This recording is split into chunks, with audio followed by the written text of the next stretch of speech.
저와 여러분이 함께 교독을 하겠습니다. 유다 왕 여호야김이 다스린 지 3년이 되는 해에 바벨론 왕 느부갓네살이 예루살렘에 이르러 성을 에워쌌더니 주께서 우리 왕 여호야김과 하나님의 전그릇 얼마를 그의 손에 넘기시매 그가 그것을 가지고 신할 땅 자기 신들의 선전에 가져다가 그 신들의 보물창고에 두었더라. 왕이 환관장 아스부나스에게 말하여 이스라엘 자손 중에서 왕족과 귀족 몇 사람 곧 의리 없고 용모가 아름다우니 모든 지혜를 통찰하며 지식에 통달하며 학문에 익숙하여 왕궁에 설만한 소녀를 데려오게 하였고, 계속 읽습니다. 그들에게 갈대아 사람의 학문과 언어를 가르치게 하였고. 5절입니다. 또 왕이 지정하여 그들에게 왕의 음식과 그가 마시는 포도주에서 날마다 쓸 것을 주어 3년을 기르게 하였으니 그 후에 그들은 왕 앞에 서게 될 것이더라. 그들 가운데 유다 자손 곧 다니엘과 하나냐와 미사엘과 아사랴가 있었더니, 함께합니다. 환관장이 그들의 이름을 고쳐 다니엘은 벨드사살이라 하고 하나냐는 사드락이라 하고 미사엘은 메삭이라 하고 아사랴는 아벤누고라 하였더라. 아멘. 혹시 여러분들 가운데 한때 문학 소녀였던 시절이 있었습니까? 책 읽기를 좋아하고 책을 읽으면서 상상하고 그런 시간을 보내신 적이 있습니까? 자, 문학은 무엇입니까? 나의 생각과 감정을 글로 표현하는 것, 이것을 문학이라고 합니다. 문학에는 여러 가지가 있겠죠. 문학 예술에는 어떤 것들이 있을까요? 뭐 소설도 있을 것이고 수필도 있을 것이고 시도 있을 것이고 다양한 글로 내 생각과 내 감정을 정리해서 표현한다. 이것이 바로 문학. 그러면 여러분, 문학 가운데 묵시문학이라고 하는 말은 들어보셨습니까? 묵시. 묵시는 그리스어 아포칼립시스라고 하는 단어에서 나왔는데요. 아포칼립시스는 뭐냐? 자, 여기 이게 천이라고 생각을 하세요. 이렇게 덮잖아요. 그렇죠? 이걸 갖다 베일이라고 해요. 베일을 덮는다. 그러면 감추는 것 아니에요. 숨기는 거예요. 그렇죠? 그러면은 이것을 갖다 감춘 것을 드러내는 것. 자, 베일을 씌운다, 베일을 벗긴다 해서 이건 베일링이고 이거는 영어 부위, 이거는 unveiling이라고 합니다. unveiling. 이게 바로 묵시라는 단어의 뜻이에요. 덮은 것을 치워서 보인다라는 것이죠. 감춘 것을 드러낸다라고 하는 것. 이것이 바로 묵시라고 하는 단어의 뜻. 그래서 영어로 unveiling, veil한 것을 이거 빼낸다, 뒤집어 씌운 것을 갖다가 이렇게 오픈한다라는 의미가 있고, 영어로 또 reveal이라는 단어가 있습니다. reveal은 드러내는 거죠. 드러내는 것. 그 명사가 revelation이라고 합니다. 신약 성경 27권 가운데 revelation이라고 하는 제목을 가진 책이 있을까요? 그것을 뭐라고 하죠? 한국말로? 맨 마지막에 있는 것? 요한계시록. 요한계시록을 revelation이라고, reveal, 드러내는 것, 감춘 것을, 숨겨진 것을, 그것을 갖다가 드러내는 것, 이것이 바로 묵시라고 하는 것이에요. 구약 39권 중 신약의 요한계시록처럼 감춰져 있는 것, 숨겨져 있는 것, 이것을 드러내는 묵시 문학의 책이 여러 권이 있는데 그 중에 가장 대표적인 것이 오늘 우리가 함께 나눌 다니엘서. 그러니까 다니엘서는 뭔가 숨겨진 것, 이것을 드러내는 책이다 하는 것을 알 수 있겠죠. 그러면 묵시문학이라고 하는 것은 왜 필요하냐? 묵시문학을 보게 되면 우리가 요한계시록을 공부해 봐서 알지만 여러 짐승들도 나오고요, 여러 도구들도, 상징적인 것들도 나오고요, 숫자도 나오고요. 그래서 이해하는 것이 어렵지만 그래도 잘 우리가 풀어서 하나님의 말씀을 들은 바가 있거든요.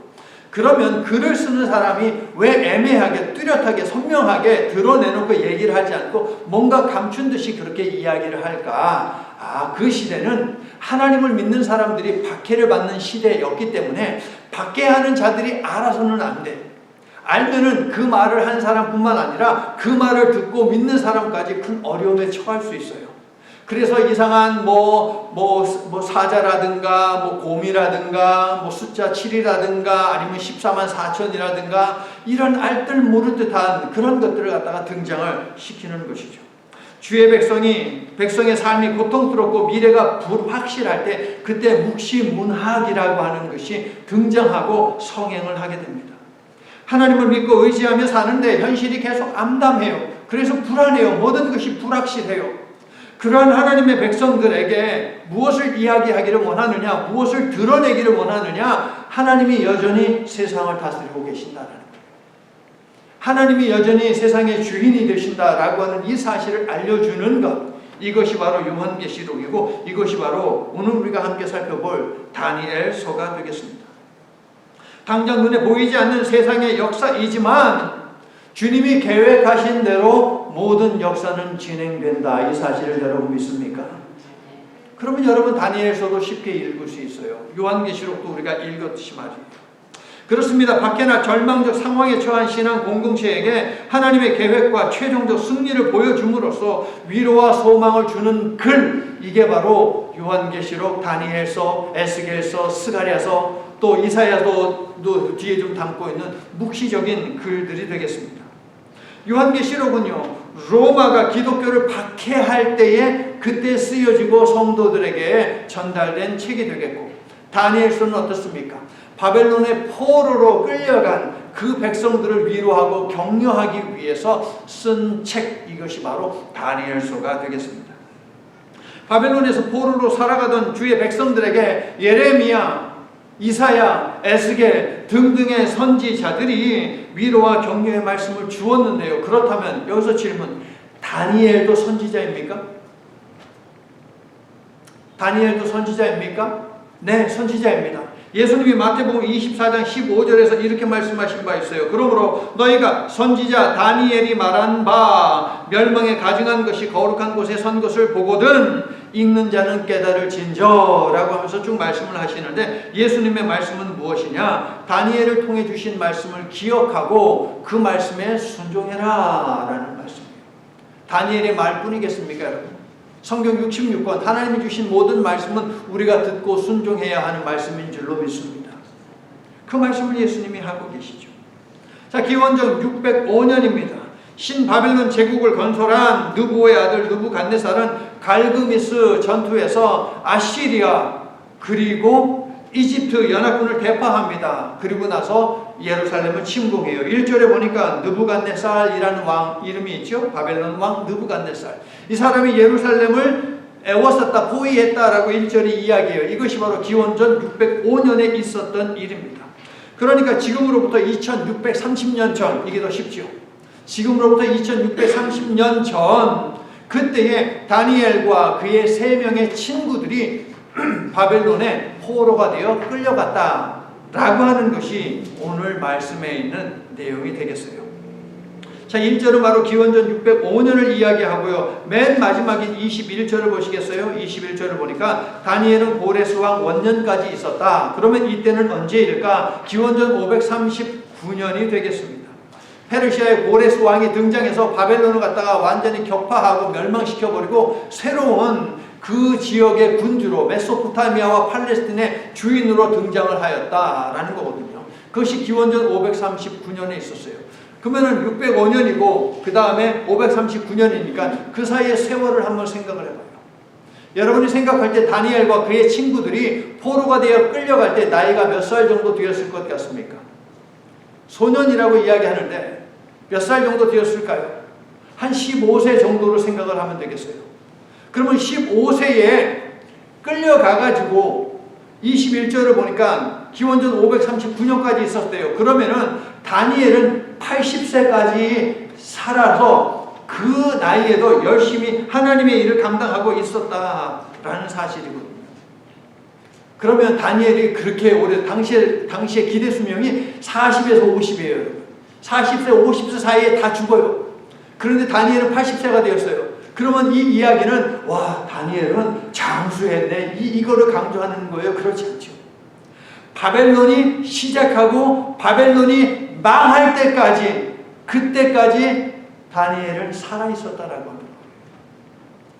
아무리 크고 강한 세력이라 하더라도 망할 때가 있다라고 하는 거예요. 그 모습을 갖다가 다 지켜보는 그러한 세대가 있다라고 하는 것이죠. 성도 여러분, 아무리 크고 두려운 권세도 망하는 때가 분명히 있으며 때로는 한 사람의 일생보다도 짧은 기간 안에 망하게 된다라는 거예요. 중요한 것은 그렇다면 무엇이겠습니까? 다니엘처럼 하나님의 거룩한 백성으로 신실하게 살아가는 것 아니겠습니까? 여러분 동의하세요? 이게 우리에게 주어진 숙제예요. 다니엘처럼 신실하게 하나님의 말씀을 믿고 순종하면서 살자. 자, 2절을 보세요. 2절을 보니까 유다의 왕도 성전의 집기들도, 3절을 보니까 왕족과 귀족들도 바벨론으로 끌려갔다라고 이야기합니다. 한마디로 고난의 때, 절망의 때, 박해의 때가 시작되었다라는 거예요. 그럼 여기서 질문, 이스라엘은 왜 이런 시간을 보내게 된 것일까요? 여러분, 한국 교회들만 가지고 있는 기도의 전통이 있는 것 알고 계십니까? 한국 기도에만 이 기도가 있어요. 어떤 기도일까요? 네? 새벽 기도. 예, 미국 사람들도 한 번씩 새벽 기도 하기는 해요. 근데 한국 교회만 가지고 있는 게 있어요. 주여 삼창. 주여 삼창. 주여! 이게 세 번 부르고 기도하는 거. 그러면 이거 도대체 어디에서 나왔을까요? 한국 사람들은 3세판 좋아하니까 세 번 부르는 걸까요? 아니요. 다니엘서 9장에서 기인하는 거예요. 다니엘이 9장 보면 하나님 앞에 기도하는데 주여! 하고 쫙 기도하고 그 다음에 또 주여! 하고 기도하고 또 주여! 하고 기도하거든요. 그런데 첫 번째로 주여 하면서 다니엘이 기도 드린 내용이 무엇이냐 이거예요. 주여 구하옵나니 주는 주의 공의를 따라 주의 분노를 주의 성 예루살렘 주의 거룩한 산에서 떠나게 하옵소서. 이는 잘 들어보세요. 우리의 죄와 우리 조상들의 죄악으로 말미암아 예루살렘과 주의 백성이 사면에 있는 자들에게 수치를 당함이니. 왜 박해가 찾아오고 왜 절망이 찾아오고 왜 실패가 찾아오고 왜 망하게 된 거라고 다니엘이 이야기합니까? 죄 때문에. 죄 때문에. 이스라엘이 망하고 생존자들은 바벨론으로 끌려간 그 이유는 무엇이냐? 주의 백성들이 범죄했기 때문이다. 16장 9절에서 다니엘이 짚어주는 거예요. 9장 16절에서 짚어주는 거예요. 또한 나라가 망하고 백성이 포로가 된 것은 바벨론의 군사력이 아닌 하나님의 계획이었다라는 사실도 알려주고 있어요. 그러니까 바벨론이 강하기 때문에 이스라엘이 망하고 백성들이 포로로 끌려간 것이 아니고 하나님께서 이미 말씀하셨다. 하나님의 계획에 따라 되는 것이다. 이 말이거든요. 이러한 참담한 일이 갑자기 벌어진 것이 아니다. 하나님은 어떤 일을 함에 있어서 미리 알려주신다. 여러분 믿으세요? 이게 성경이 알려주고 있는 거예요. 미리 얘기하세요. 하나님은 이스라엘이 당할 심판을 여러 선지자들을 통해서 수차례 알리시며 죄에서 돌이킬 것을 촉구하셨어요. 심지어 예레미야 선지자를 통해서는요 70년 동안 노예 생활을 할 것이다 라고 하는 구체적인 그 기한까지도 알려주셨죠. 또한 제사에 사용되는 성물들이 바벨론으로 옮겨지게 될 것이다 라는 것도 하나님께서 알려주셨어요. 그런데 백성들이 귀담아 듣지 않았다. 하나님의 말씀을 무시했다. 그래서 하나님께서 경고하신 말씀 그대로 나라가 망하고 백성들이 포로로 끌려가고 예루살렘 성전은 약탈되어서 하나님 앞에 예배드릴 때 사용하던 모든 그 성물들이 바벨론으로 옮겨진 바 된다. 약속한 그대로예요. 오늘 보면 3절, 4절, 5절을 보면 이스라엘 왕족과 귀족 혈통 가운데 인재로 쓸만한 소년들을 뽑아가서 양성했다라고 되어 있거든요. 이것도 역시 하나님이 다 약속하신 바예요. 경고하신 부분이에요. 그러면 이 일을, 그러니까 소년들을 뽑아가지고서 바벨론 교육을 시키는 거예요. 이 일을 맡은 사람이 누구라고 오늘 말씀이 이야기합니까? 3절? 이름은 중요하지 않아요. 환관장이라고 되어 있어요. 자, 그럼 환관은 어떤 사람이에요? 우리는 보통 환관하면 내시를 생각하죠. 그런데 환관, 여기서 사용된 환관에 해당하는 이 단어는요 내시라는 뜻도 가지고 있지만 고위 관료라고 하는 뜻도 가지고 있어요. 두 가지가 다. 창세기 37장 보면 여러분 거기 그 요셉이 억울하게 형들한테 당해가지고 그 노예 상인들한테 팔려가지고서 이집트로 가잖아요. 누구네 집에 있었어요? 보디발 집에 있었잖아요. 근데 보디발이요 어떻게 성경이 37장이 이야기하냐면은 이집트 바로의 신하 친위 대장 보디발이 결혼했어요, 안 했어요? 했잖아요. 와이프 있었잖아요. 근데 그 와이프가 요셉을 갖다가 억울하게 누명 씌우지 않았습니까? 그런데 신하에 해당하는 이 단어가 바로 오늘 말씀에서는 뭘로? 환관으로 번역이 되어 있어요. 그러니까 두 가지 의미가 다 있어요. 내시라는 뜻도 있고 고위 관료라고 하는 뜻도 가지고 있어요. 제가 그래가지고 영어 성경 58종류가 있거든요. 58종류의 성경을 갖다가 제가 다 일일이 찾아봤어요. 다 일일이 찾아보니까 24개가, 그러니까 한 40%만 내시로 번역하고 나머지는 전부 다 고위 관료예요. 그러니까 고위 관료일 수도 있고 내시일 수도 있어요. 여러분 내시가 뭔지 아시죠? 내시. 천하 이렇게 막 얘기하는 거 있잖아요. 우리 역사 드라마 보면은 그 내시 거세에 당한 사람 아닙니까? 그러면 오늘 말씀에 등장하는 이 사람은 내시였을까요? 아니면 고위 관료였을까요? 이 사람이 내시였다면, 내시들을 모두 관리하는 그러한 우두머리였다면 끌려간, 오늘 말씀 6절입니까? 여기 등장하는 다니엘과 하나냐와 미사엘과 그리고 아사랴, 이 4명 전부 다 거세당하는 거예요. 거세당해 가지고서 내시로 왕궁에서 살아가는 거죠. 어떻게 생각하십니까, 여러분? 이 4명의 소년들은 거세당했을까요? 별것 같지 않지요. 별것 아닌 것 같아요. 별것 아닌 걸 제가 이 귀한 시간에 말씀드리는 이유가 있겠지요. 이사야가요, 범죄한 유다왕 히스기야에게 예언한 말씀 가운데 이것이 있어요. 왕은 만군의 여호와의 말씀을 들으소서. 보라, 날이 이르리니 내 집에 있는 모든 소유와 내 조상들이 오늘까지 쌓아둔 것이 모두 바벨론으로 옮김바 되고 남을 것이 없으리라. 이게 2절에 있는 말씀이잖아요. 그대로 성취되잖아요. 여호와의 말이니라. 그리고 또 하는 말이 뭐예요? 여호와의 말이니라. 또 너에게서 태어날 자손 중에서 몇이 사로잡혀 바벨론 왕궁의 환관이 되리라. 내시가 된다라고 이야기를 하고 있어요. 이사야서와 열왕기 하에 나오는 말씀이에요.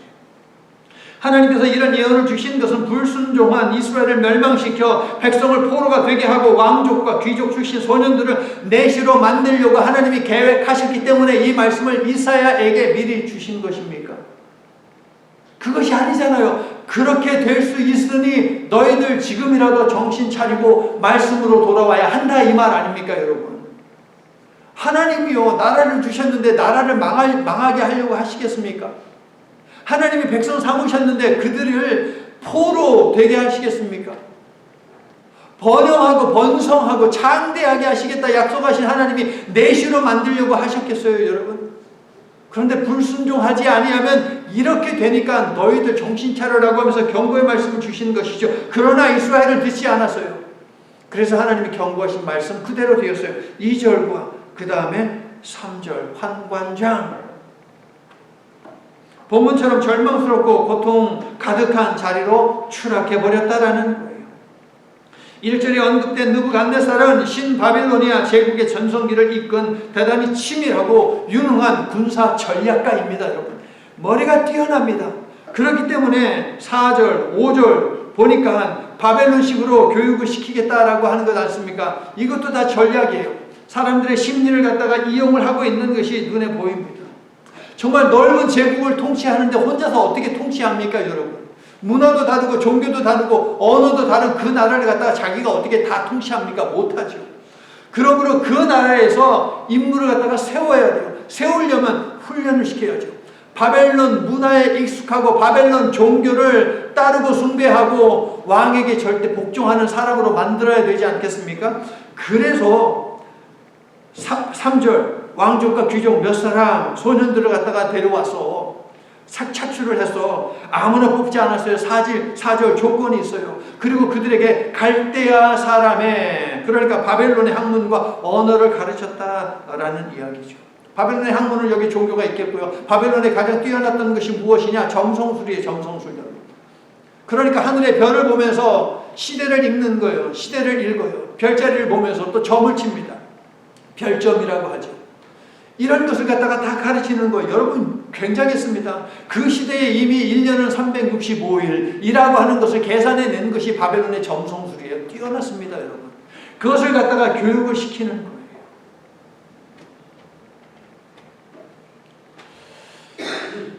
그렇습니다. 세세한 계획을 세워서 넓은 제국을 갖다가 통치하는데 피지배국 왕족과 귀족 출신의 소년들 가운데 유능한 인재들을 발굴해서 그들을 잘 대우해 주면서 바벨론식 교육을 주입했다. 그러면 선출된 소년들은 어떻게 생각하겠습니까? 나 왕족이야. 왕이 될 수 있는 사람이죠. 나 귀족이야. 왕궁에서 일할 수 있는 사람이죠. 야, 왕이 나를 알아보네? 하면서 나를 갖다가 잘 대해줘. 왕이 먹는 음식을 먹으니까 내가 왕이다라고 착각을 하지 않겠습니까, 여러분? 최고의 대우를 받아요. 무려 3년이나. 그러면 소년들이 어떻게 되겠어요? 끌려가서 나 죽는 줄 알았는데 죽는 게 아니네. 오히려 이 사람들이 나를 잘 대우해 주네. 그렇게 3년 딱 훈련받고 나서 바벨론화 되어버린 다음에 이 가운데 왕족, 야, 네가 저기 이스라엘 가가지고 이제 왕해 라고 하면 얘는 어떤 생각하겠어요? 내가 왕이다 라고 생각하지 않겠어요? 이스라엘 백성들의 입장에서 어떻습니까? 야, 우리에게도 왕이 있다 라고 그렇게 생각하지 않겠습니까? 그러니까 느부갓네살은요, 치밀한 전략가예요. 굉장히 뛰어난 머리를 가지고 있는 사람이죠. 하지만 성도 여러분, 세상의 역사는 하나님이 주도적으로 끌고 가신다라고 하는 이 사실을 알고 계십니까? 세상의 왕이 아닌 우주의 왕 되신 하나님이 인류의 역사, 세상의 모든 일을 주관하심을 믿으시면 아멘 합시다. 자, 한번 앞에 제목을 읽어주세요. 저 사실을 믿으라라는 것이 다니엘서의 주제예요. 다니엘서가 복잡하고 어렵고 어려운 숫자와 짐승과 이런 것들이 이따가 7장부터 나중에 나오게 되지만 그거 별로 중요하지 않아요. 핵심은 무엇이냐? 앞에 있는 내용이나 다니엘서는 두 파트예요. 1장부터 6장, 그 다음에 7장부터 12장 두 파트로 나뉘거든요. 근데 이제 핵심은 무엇이냐? 하나님이 모든 일을 주관하신다는 사실을 믿으라.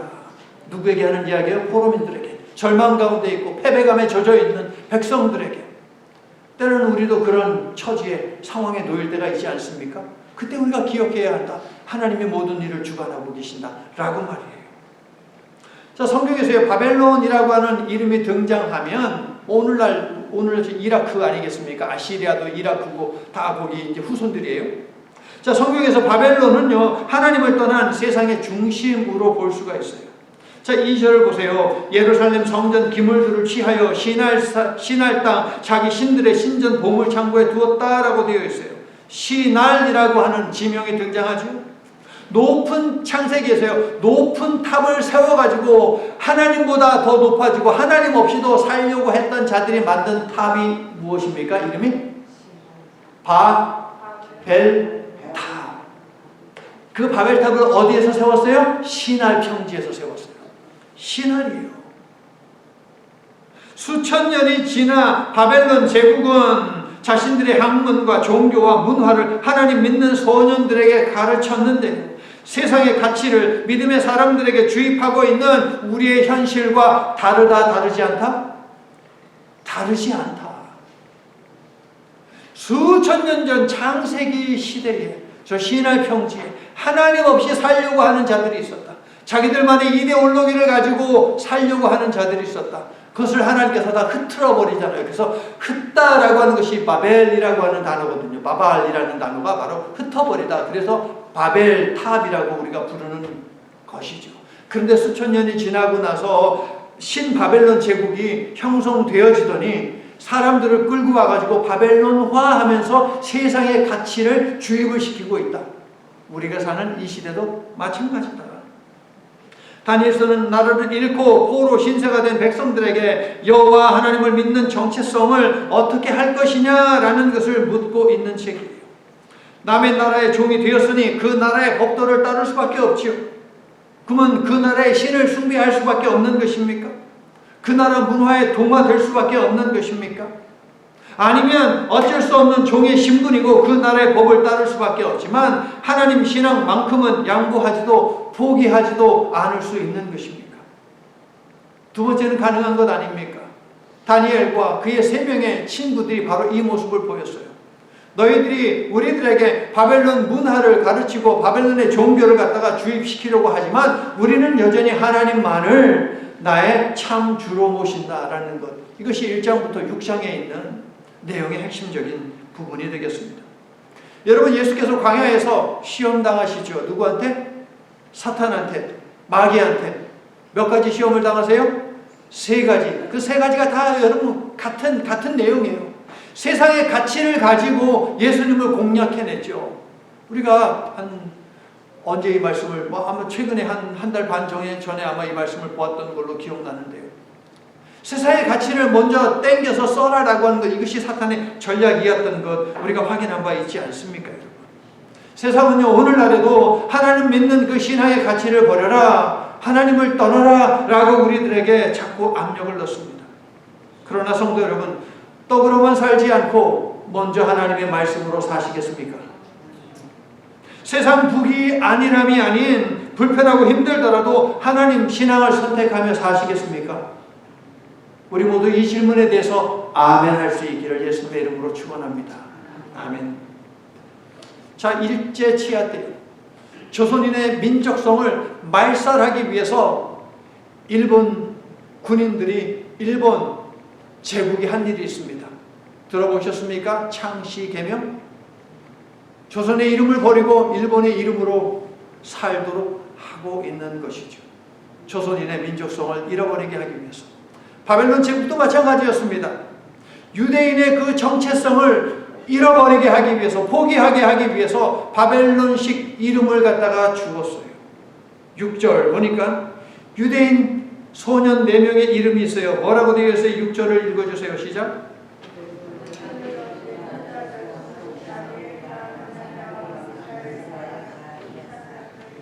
다니엘, 하나냐, 미사엘, 아사랴. 하나같이 하나님 신앙을 듬뿍 담고 있는 이름. 다니엘은 하나님이 나의 심판자시다 라는 뜻이에요. 그런데 이 이름을 어떻게 바꿨어요? 벨드사살이라고 바꿨어요. 벨은요, 바벨론 언어로 주인이라고, Lord, 주인이라는 뜻이에요. 그럼 바벨론이 주인으로 모시는 신의 이름은 무엇이냐? 마르둑이에요. 마르둑. 바벨론의 주신이에요. 이게 마르둑이에요. 그러므로 벨드사살은 무슨 뜻이냐? 마르둑이의 생명을 보호한다라는 뜻이에요. 하나님을 없애버리고 마르둑을 갖다가 지금 내세우고 있어요. 하나냐라는 이름은 무엇이냐? 하나냐는 여호와께서 자비를 베푸신다는 거예요. 여호와가 자비를 베푸신다. 역시 여호와 하나님에 대한 신앙을 담고 있죠. 이름을 어떻게 바꿨어요? 사드락이라고 바꿨어요. 정확한 발음은 사드락구예요. 아구. 사드락구예요. 아구는 무엇이냐? 바벨론의 달신이에요. 달신, 달. 바벨론의 달 있죠. 달 무슨 달, 쟁반같이 둥근 달. 이게 아구예요. 아구라고 하는 신이에요. 그러므로 사드락은 무슨 뜻이냐? 바벨론의 달신인 아구의 명령이다 이런 뜻이에요. 역시 여호와 신앙을 갖다가 없애고 바벨론 신, 그 신앙을 갖다가 우상 숭배를 갖다 집어넣고 있어요. 미사엘, 누가 하나님과 같은가 라는 뜻이에요. 미사엘, 엘은 하나님의 엘로힘, 누가 하나님과 같은가 라는 것, 이름 멋지지 않습니까? 미사엘. 그런데 이 이름은 또 어떻게 바꿨어요? 메사꾸라고 바꿨어요. 역시 사꾸의 정확한 발음은 메사꾸예요. 아꾸가 또 들어가죠. 아꾸가 바벨론의 무슨 신? 달달 무슨 달? 달신이에요. 달신. 그러므로 여기는 무슨 뜻이냐? 앞에 미사엘은 하나님과 같은 자 누구냐? 라는데 이거는 아꾸와 같은 자 누구냐라는 거예요. 누가 아꾸와 같은가? 최고다라고 이야기하는 거죠. 종교를 바꿔버리는 거예요.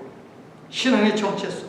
그 다음에 아사리아라는 게 있어요. 여호와가 나의 도움이시다. 정말 멋지지 않습니까, 여러분? 미사엘. 아사리아. 여호와가 나의 도움이시다. 이것도 어떻게 바꿔요?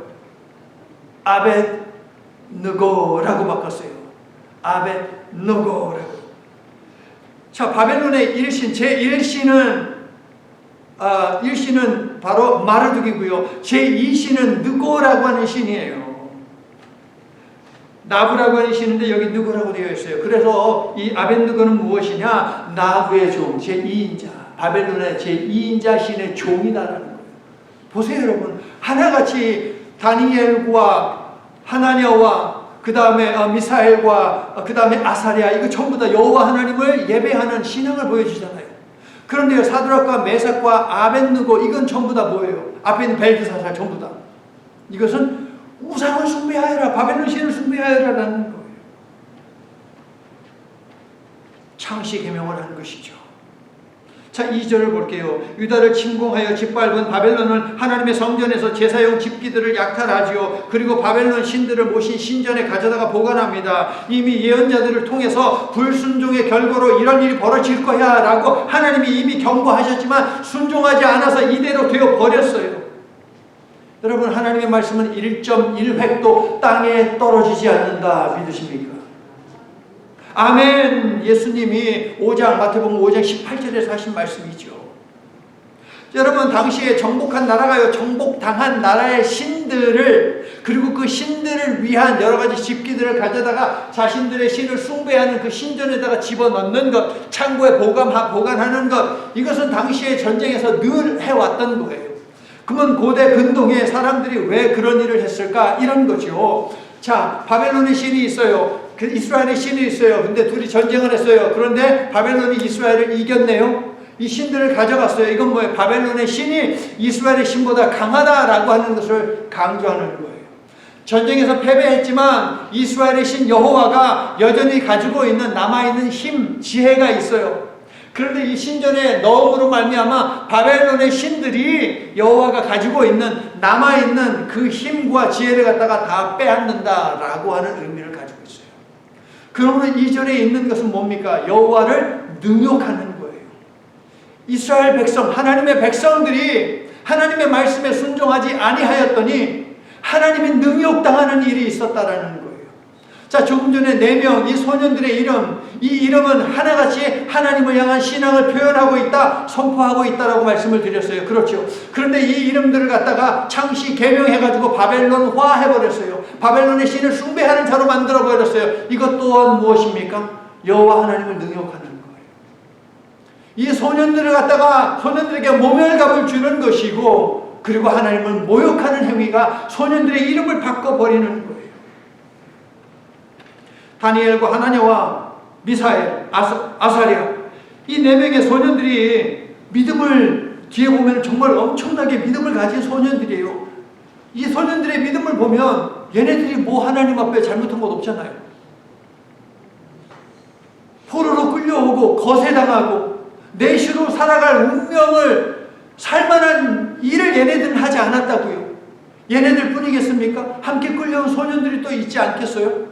그러면 얘네들 입장에서는 얼마나 억울하겠습니까? 안 그러겠어요, 여러분? 조상들이 지은 죄 때문에 내가 왜 이런 억울한 일을 당해야 돼? 라고 하는 생각을 하지 않겠습니까? 하나님이 이스라엘 백성들로 하여금, 하나님의 성전으로 하여금 멸시당하게 하신 이유, 아까 전에 다니엘이 짚어줬어요. 죄 때문에.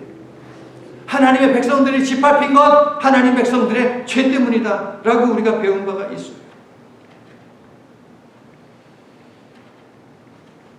죄악된 길을 버리고 의로운 길을 선택하여 신실한 삶을 살아온 이 4명의 소년들, 이들의 입장에서는 받아들이기 쉽지 않은 현실이요, 이해하기 어려운 현실입니다. 그런데 다니엘은 여기에 대해서 명확한 답을 제시해 주고 있어요. 눈에 보이는 것이 세상 실체의 전부가 아니다라는 거예요. 믿으세요, 여러분? 눈에 보이는 것, 우리가 피부로 느끼는 것, 이것이 세상 실체 전부가 아니다. 하나님이 제작하신 각본에 따라 잠시 하나님의 막대기가 되어, 예언자들은 그렇게 이야기하죠. 하나님의 막대기가 되어서 세상을 통치하는 세력이 잠시 되어 있을 뿐이다. 인류 역사의 방향을 결정하시고 이끄시는 분은 오직 한 분, 누구? 하나님. 믿으시면 아멘 합시다. 자, 읽어주세요, 여러분. 하나님이 모든 일을 주관하신다. 제가 저것을 확실하게 보여드릴게요. 2절, 9절, 17절인데요. 2절 보세요. 주께서 유다왕 여호야김과 하나님의 전 그릇 얼마를 그의 손에 넘기시면, 누가 그 집기들을 넘겼다고요? 바벨론이 강해서 취해간 거예요? 아니, 하나님이 넘기셨어요. 그런데 여러분, 넘기다에 해당하는 단어, 제가 뭐 모르는 글자 속에 써있죠. 나단이라는 단어, 히브리어 나단이라는 단어에 하나님이 넘기셨다. 여러분 9절을 읽어주세요.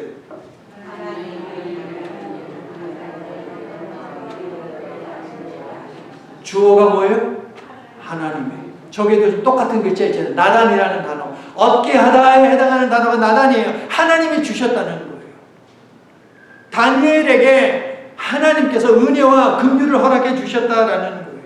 그리고 그것이 환관장에 가게 했다라고 하는 건데, 저기에서도 중요한 사실이 있어요. 다음 주에 제가 말씀드릴게요. 환관장이 다니엘에게 은혜를 베풀지 않았어요. 긍휼을 베풀어서 그래서 다니엘이 채소만 먹겠습니다라고 하는 것을 환관장이 허락한 것이 아니에요, 여러분.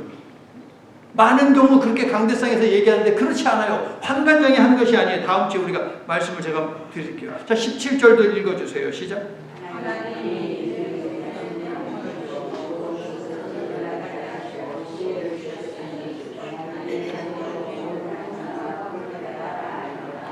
주셨다라는 것에 해당하는 단어도 똑같아요. 나단이에요. 나단.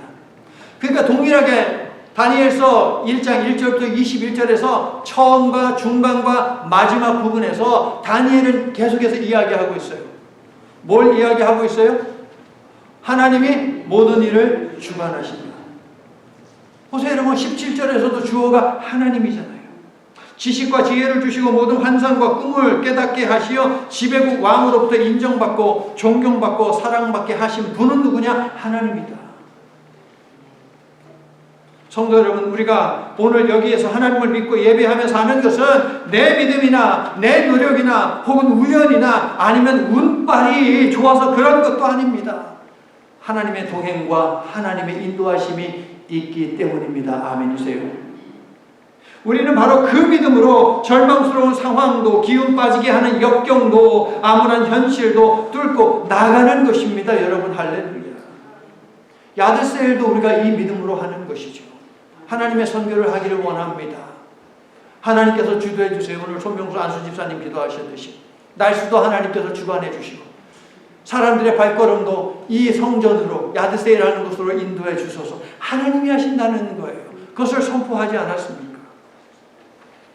다니엘서는 포로의 삶이라는 압제와 절망과 공포의 시간을 보내는 하나님의 백성들에게 역사의 주권자는 하나님이시니 눈에 비친 아픈 현실 뒤에 서 계시는 여호와를 바라보라 라고 기도하고 권면하기 위해서 기록한 책입니다.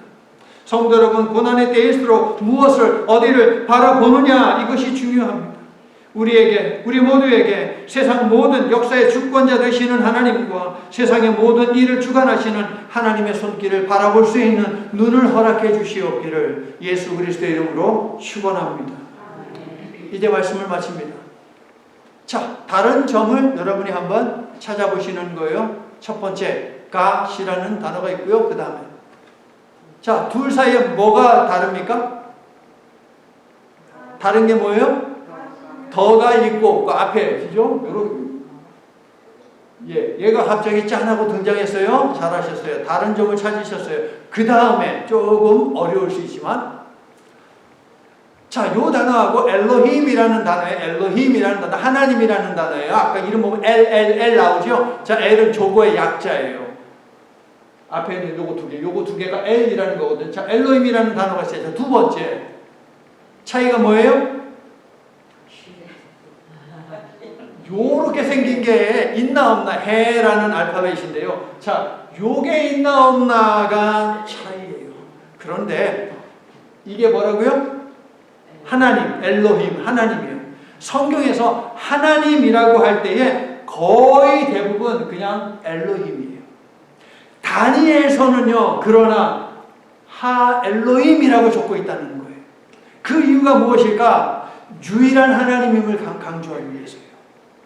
여호와만이 유일신이다라고 하는 것을 강조하기 위해서, 오직 내가 주인으로 섬기는 여호와 그분만이 유일한 신이고 세상의 나머지 신들은 신이 아니다.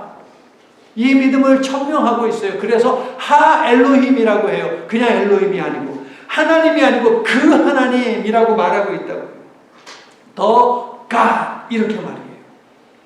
여러분도 여호와 하나님만이 유일한 창조주요, 유일한 구원자요, 유일한 심판주가 되신다라는 이 사실을 믿으십니까? 성도 여러분, 신은 오직 한 분, 여호와 하나님 한 분밖에 없습니다. 나머지는 인간이 만든 우상, 형상이죠. 어리석은 형상에 지나지 않아요. 이것이 성경의 가르침입니다. 그러므로 돌덩어리, 나무나 금속, 봉의 품에 지나지 않는 인간의 작품들이 세상의 모든 것을 만드시고 모든 생명의 주인 되시는 하나님의 힘과 능력을 무력화시킬 수 없고 하나님의 지혜를 능가할 수 없다는 것입니다. 여러분 믿습니까? 이 하나님께서 우리에게 주신 이름들이 있습니다.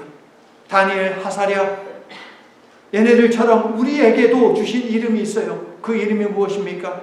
하나님의 자녀, 하나님의 백성, 성도라고 하는 이름을 주셨어요.